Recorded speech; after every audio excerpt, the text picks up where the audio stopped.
What is something you did that increased your quality of life so much that you wished you would have done it much sooner because it changed your life forever? Quit a job I absolutely hated. Where I was before.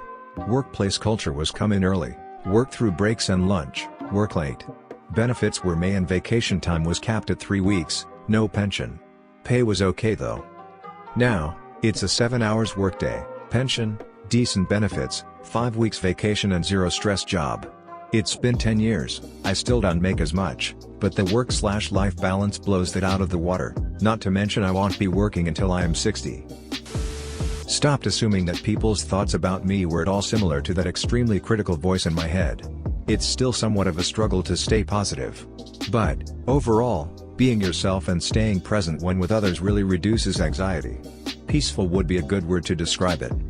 Edit, thank you, community. Try it. One of the best things a mentor told me was nobody cares as much about you as you do about yourself. And he didn't mean it in a condescending way, just that nobody is thinking as much about anyone else as they are about themselves. Felt so relieved after that aha moment. Edit, thanks for the unexpected silver. Applying for a job I didn't think I was qualified for. It doubled my salary and let me move to a place I'd only ever dreamed of living in. This gives me hope. I'm terrified of interviews because I feel like such a fraud so I can't even apply.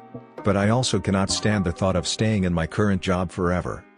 Edit, I want to thank everyone for their encouraging and helpful comments. Really did not expect to have so much response. You guys are awesome. Imposter syndrome is awful, but after all, aren't we all capable of learning? Going way beyond your comfort zone is one good way of growing. Doing my research on nutrition and making myself a decent breakfast. What do you make yourself for breakfast? Count Chocula. If someone asks me to do something and it will take me 5 minutes or less to do it, I'll do it immediately. It doesn't sound like a lot, but I never realized how much stuff I put off until later and then promptly forgot about. Also, once you've done one 5-minute task, it's easier to just go and do the next. I became much more productive and saved myself a lot of time and effort at the same time. The 5-minute rule is awesome. I've already incorporated this into my lovemaking. Not being afraid to admit when I'm wrong. For years, I was obsessed with being correct about everything. This semester, one of my professors said that it's okay if we are not experts in the material yet. From then on, I've actually been better at admitting when I do not know an answer or saying the wrong answer in class without cringing/hating myself. It's not a mistake to be wrong, it's a mistake to not learn from your mistake, not to evaluate where it went wrong, to not try to improve yourself, and to reduce the chance of repeating the mistake. I say reduce because it's often impossible to 100% prevent a mistake from repeating itself, and that's perfectly okay too, as long as you can honestly say I tried. We just chose not to hire someone because in an interview they said they knew something but from their answer they didn't.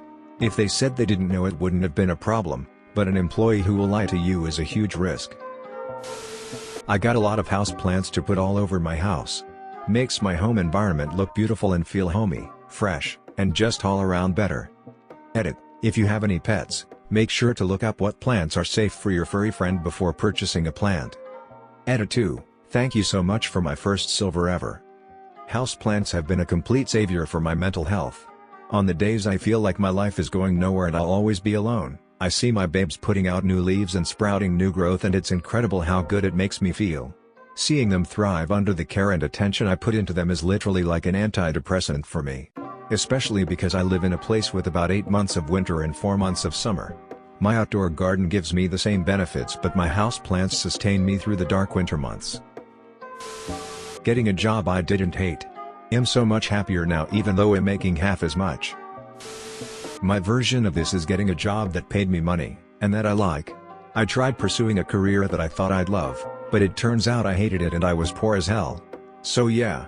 My life is infinitely better after finding something that I enjoy but that also provides a stable income that allows me to budget and save and travel and generally be an adult.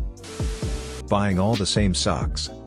No more folding, no more matching, no more looking for missing sock brothers. Just throw them all in a drawer, reach in, grab 2 and get your day started right. That sounds heavenly. Eating veggies. My mom rarely fed us veggies. And we had constant digestive issues. As soon as I moved out on my own I started eating veggies and have rarely had an upset stomach since. It was literally daily agony eating nothing but meat and carbs. I put spinach and tomatoes on almost everything. If I liked onions, they'd go on as well, but I'm still cautious about their taste. Mom basically taught us to not like them, so they taste weird to me now. Chicken and pasta? Throw some spinach and tomatoes in the mix and it's amazing how much more they add to it. Using spinach instead of lettuce gives you a lot more nutrients. Preventative physio. Added since everyone's asking, I went to see a physiotherapist. Anyone have advice on how to find a good physio so I can add it in here? I'm 31, in decent shape, and never had any serious injuries. However, my family has a history of back and knee problems, and my knees and shoulders have been a consistent issue. I used to teach snowboarding, and gave it up cause my knees were always inflamed. Long-haul flights became prohibitively painful cause of my shoulders and knees. It got bad enough that I struggled to play long board games, cause I'd usually have a totally cramped shoulder and inflamed knee from sitting still/looking down too long. It built up so slowly though that I just gradually accepted it. Finally went to see someone when my shoulders were particularly stiff and painful. Turns out my feet rolled inwards, supination I think? Edit, it's pronation. I had really inflexible hamstrings causing my hip to be massively rolled forwards, and I walk with my head jutted like an inch more forward than is healthy. Spent 100 pounds and 2 hours there, one being assessed, one being taught corrective exercises, and 2 months later all my knee and shoulder problems have disappeared. I'm actually shocked at how much joint pain I just gradually accepted and forgotten was a problem. I wish I'd gone sooner. Once I have some more cash, I'm definitely getting back on a snowboard. I seriously missed it. Making decisions based on what I really want, not on what I think others want or expect of me.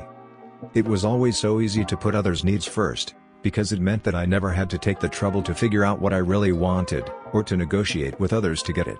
Just go along with everyone else, that's easy and makes you likable. But it doesn't make you happy, because it means your needs are often not being met. The real turning point for me was the realization that wanting something does not instantly equate to a decision to go out and get it. Verbalizing a desire is not tantamount to forcing your will on others. For example, if someone asks you what you want to eat, instead of saying "oh whatever you want, I don't mind," there's nothing wrong with stating your preference, saying that you're open to other ideas and entering into a negotiation to find some common ground. People actually appreciate you being clear about what you want, it makes things easier for everyone. For bigger stuff, once you realize you want something, sit with it for a bit. Then ask yourself, how moral do I think my desire is? Can I proceed without damaging my integrity?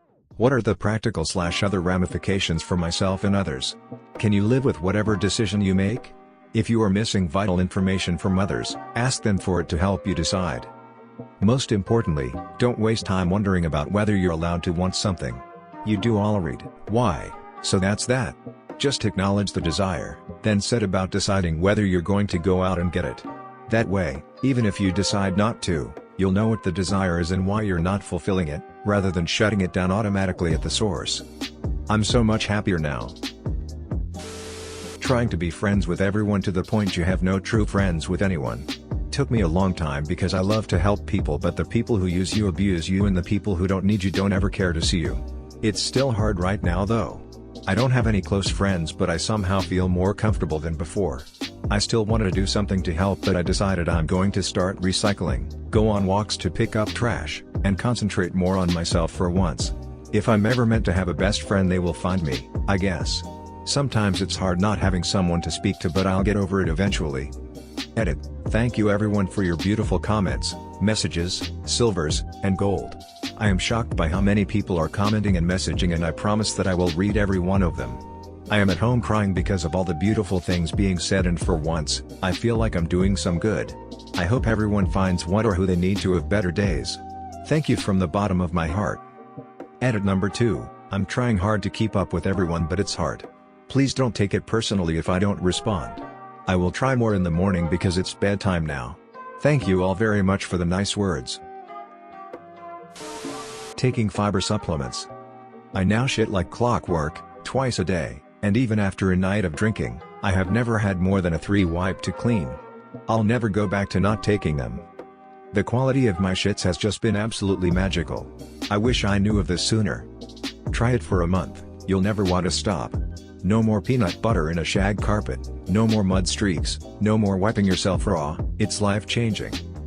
Fiber supplements are also great during backpacking trips, where pooping in the woods is required, heavy physical activity for days on end without a shower, no easy way to wash up, and limited toilet paper. This is when it's really beneficial to have poops that glide out effortlessly, requiring maybe a pad or two at most to wipe effectively. Thanks for watching the video. Make sure to subscribe for more videos, and don't forget to leave a like.